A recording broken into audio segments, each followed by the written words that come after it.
Saudaraku, ketika engkau mendengarkan khotbah ini, mungkin saja engkau sedang mengalami pembuangan dan penindasan, sehingga engkau merasa sangat tertekan dan dikucilkan, seperti yang dialami oleh bangsa Israel pada masa Nabi Yesaya yang mengalami pembuangan dan penindasan.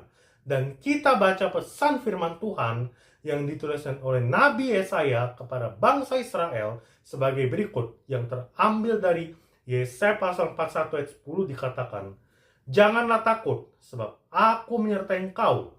Janganlah bimbang, sebab aku ini Allahmu. Aku akan meneguhkan, bahkan akan menolong engkau. Aku akan memegang engkau dengan tangan kananku yang membawa kemenangan." Saudaraku, saat ini kita tidak sedang mengalami pembuangan kemanapun. Kita sedang berada di tempat kita masing-masing. Tetapi kesulitan ekonomi yang sedang kita hadapi saat ini bisa saja membuat kita tertindas, menderita, dan dikucilkan oleh keadaan yang sangat sulit. Kita mungkin tidak menemukan jalan keluar atas permasalahan kita. Kita juga sudah berusaha bekerja, tetapi kita tidak membawa hasil. Kita juga sudah berusaha berdoa kepada Tuhan, namun doa-doa kita belum terjawab. Saudaraku, saya mau katakan, jangan berputus asa, tetaplah berpengharapan. Dan firman Tuhan yang ditulis oleh Nabi Yesaya tersebut memberikan janji kepada kita sebagai berikut. Yang pertama, perintah untuk tidak takut atau bimbang. Saudaraku, Tuhan memerintahkan kita untuk tidak takut ketika kita melewati situasi yang sangat sulit, atau ketika kita merasa tertindas, atau merasa tidak punya apa-apa, atau ketika kita tidak menemukan jalan keluar atas keadaan yang sedang kita hadapi saat ini. Saudaraku, saat ini Tuhan berkata, "Jangan takut, sebab aku menyertai engkau." Dan inilah sebuah janji dan harapan bahwa Tuhan berkuasa untuk membela dan menyelamatkan kita ketika kita sudah tidak mampu, maka tangan Tuhan turun untuk menolong kita. Saudaraku, selain itu, perintah Tuhan kepada kita adalah jangan bimbang, sebab aku ini Allahmu. Dan hati yang bimbang adalah wujud ketidakpercayaan atas kuasa Tuhan.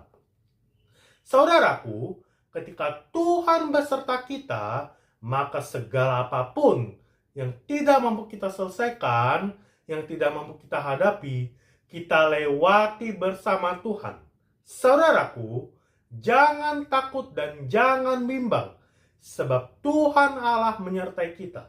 Yang kedua, kepastian kehadiran Allah. Saudaraku, di dalam nas di atas, selain perintah tidak takut dan tidak bimbang, Tuhan juga menyatakan kehadirannya dalam kehidupan kita, dan janjinya adalah, "Aku akan meneguhkan, bahkan akan menolong engkau." Saudaraku, orang bisa berjanji untuk menolong kita dan melupakannya, tetapi janji Tuhan di sini sangat nyata bahwa ketika kita tidak takut, ketika kita tidak bimbang, maka Tuhan meneguhkan kita dan memberikan pertolongan kepada kita.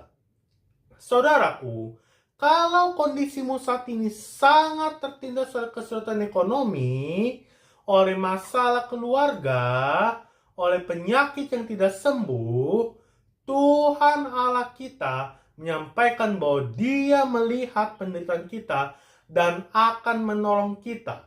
Yang ketiga, Tuhan menopang kita dan memberi kita kemenangan. Saudaraku, kita bisa saja tidak bisa melihat masa depan yang indah, karena saat ini kita sedang mengalami situasi yang sangat berat.